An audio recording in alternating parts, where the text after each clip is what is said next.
retour vers René Vivien, avec ici une de ses compagnes qui s'appelle Camille Arnaud pour son nom de plume, des violettes pour René Vivien, édition Sanso 1911, que j'ai ici publié en version texte intégral en guise de préface.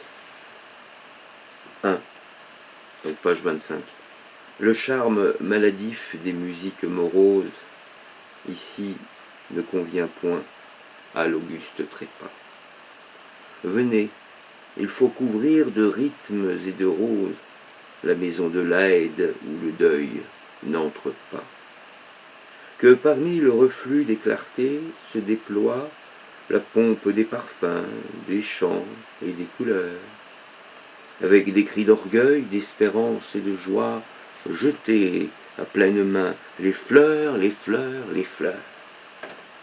R.V. On se croirait vraiment sur le Facebook de ma petite Vita Nuova, petite vie nouvelle de 2023, petite muse. Tu te reconnaîtras évidemment puisque tu me réponds avec des poèmes de René Vivien. Respectant ta défense, je bannirai les pleurs, et ne t'apporterai, René, avec les fleurs, que des chants et des cris d'orgueil et d'espérance. Et cependant, ici, règne le jamais plus. Ce mal atrocement cruel et sans remède, puisqu'il n'est pas d'effort sous qui la porte cède, qu'il n'y a pas d'étoile, emblème de salut, qui puisse nous guider vers la nuit éternelle. Petite bafouille, je reprends. Qui puisse nous guider dans la nuit éternelle, puisque la vie emporte implacable avec elle son destin, le néant, ce sinistre fardeau, mal de la mort, mal du tombeau.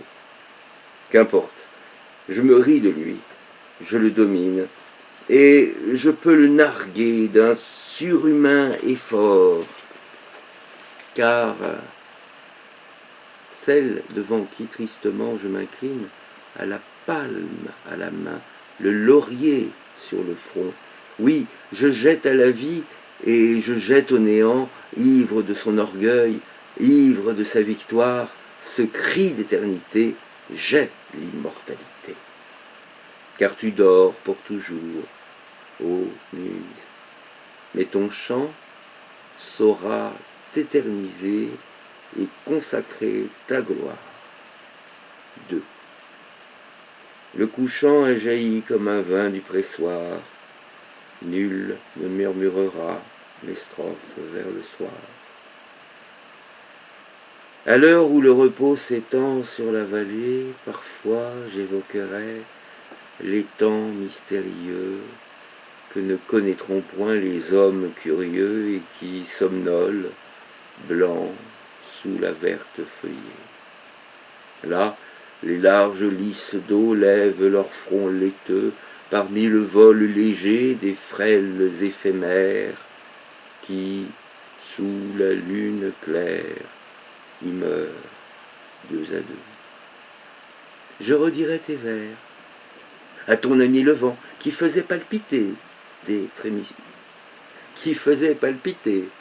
frémissantes ailes, le vent qui t'enivrait, que tu bravais souvent, le vent des blancs déserts, de glaces éternelles, où tu voulais dormir, fidèle à ton désir.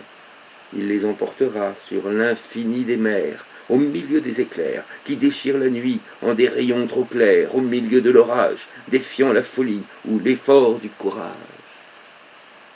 Page 27.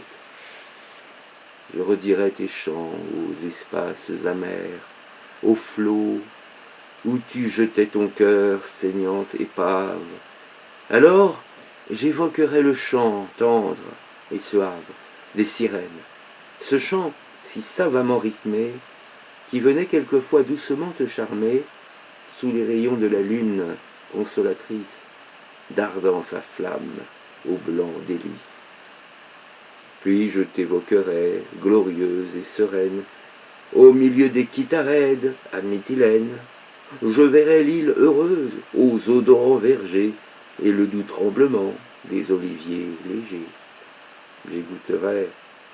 J'écouterai la lyre exhaler l'allégresse sous tes doigts amoureux de beauté, de caresse, là, près de Lorelai, ainsi que tu voulais. Près aussi de Psapha, la grande inspiratrice, je te verrai, goûtant la paix réparatrice, le consolant triomphe et le bonheur gagné. 3. Et ma vie est semblable au lendemain de fête. Mais j'évoque ta vie. Ah, combien ton cœur a saigné. Ton cœur païen, blessé par l'ironie des gens de bien, ton cœur si tendre, loin des clartés du jour, dans les mains de l'amour, qu'il craignait tant et dont il n'osait se défendre. Combien il a souffert, et comme il s'est tordu, ton pauvre cœur tout nu. Page 28. Je t'évoque, fervente, ô muse, te penchant sur un autre foie cher, et sa grâce ravie. Je t'évoque, vibrante et l'âme inassouvie, ivre de poésie et d'harmonieux chants. J'évoque ton âme sensible, douloureuse et vivante cible, ton âme avide de beauté, avide d'idéalité, dans le doux crépuscule où s'égare le songe et les plus enivrants parfums, fidèle aux souvenirs qui rôdent et se prolongent, ainsi qu'un beau rêve défunt. J'évoque ton âme sensible, douloureuse et vivante cible, ton âme avide de beauté, avide d'idéalité. 4. Voici l'heure très simple et très chaste du soir, où la couleur oppresse, où le luxe importune. À l'heure s'aurora les douces des mains jointes, telles les convalescents aux fraîches courtes pointes. Tu retrouvas le calme et la sérénité, ineffable beauté de l'heure chaste et tendre, où tu voulais descendre à la simplicité. Dans l'intime splendeur de l'ombre et du silence, tu rêvais doucement de bonne confiance et buvais à longs traits des flots nouveaux de vie, dont, heureuse et ravie, tu goûtais les attraits. Oui, le soir était cher à ton âme blessée, le soir, sous confident des suprêmes pensées, mais ton cœur douloureux ne fut jamais guéri, et son angoisse éclate en lamentable cri. 5. Que je suis exilé, et que pèse le temps, que je m'enfuis enfin, qu'on me prête des ailes, que dans ce crépuscule où s'enlisent les froids, quelqu'une vienne enfin pour me sauver, à moi. Et j'écoute les cris de l'angoisse mortelle, et l'appel éperdu d'une aurore nouvelle, d'un suprême et limpide effort, sincère et puissant réconfort, consolant la douleur intime et t'emportant jusqu'à la cime. 6. Voici donc mon âme ravie, car elle s'apaise et s'endort, ayant pour l'amour de la mort pardonné ce crime, la vie. Et maintenant, puisque tu dors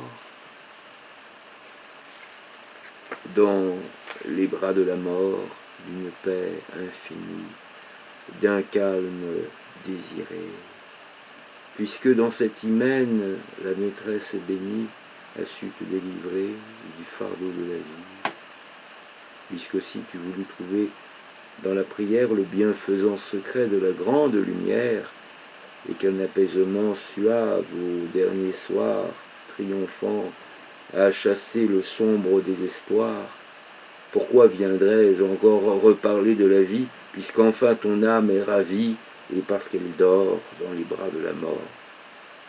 7. ô fleurs entre les fleurs, ô violette sainte. Lorsqu'enfin en un temps s'arrêtera mon cœur, là des larmes et tout enivré de rancœur, qu'une pieuse main les pose sur mon cœur. Maintenant que ton être est enfin consolé, je mets pieusement les violettes saintes sur ton cœur affranchi des douloureuses plaintes, et je viens tout bas te parler.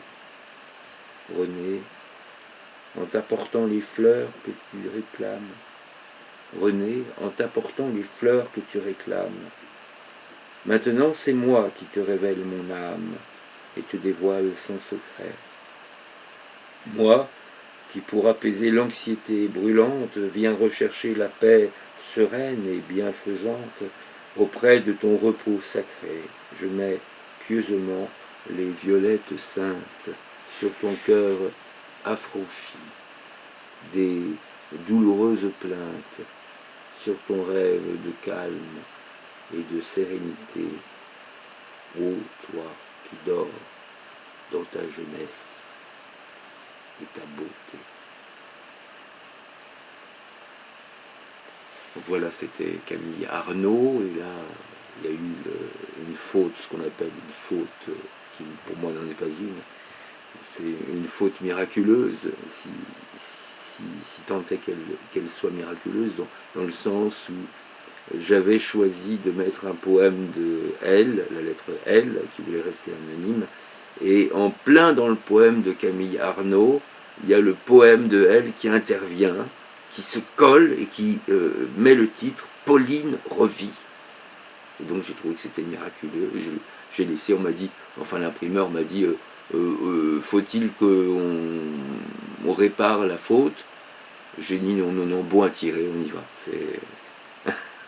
On n'a que trop attendu, on y va. Hop, on imprime tel que. J'ai pas le temps de relire, j'ai pas le temps de. Voilà, sous-entendu, mes parents vont mourir bientôt, donc j'ai envie de vraiment de voir. Enfin, qu'ils voient le fruit de mon travail, quoi. Ça fait des années, ça fait minimum 20 ans que je travaille sur ce livre. Au moins qu'ils voient le fruit de mon travail. Au bout de 20 ans, voilà, un jour il faut finir par publier, donc j'ai décidé de publier, même si certains disent que c'est un brouillon. Bon, c'est un brouillon de vie. Et là, ici, c'est une lecture brouillonne également, hein, c'est une lecture au kilomètre. A bientôt pour cette nouvelle année 2023, en hommage toujours à ma muse René Lévy.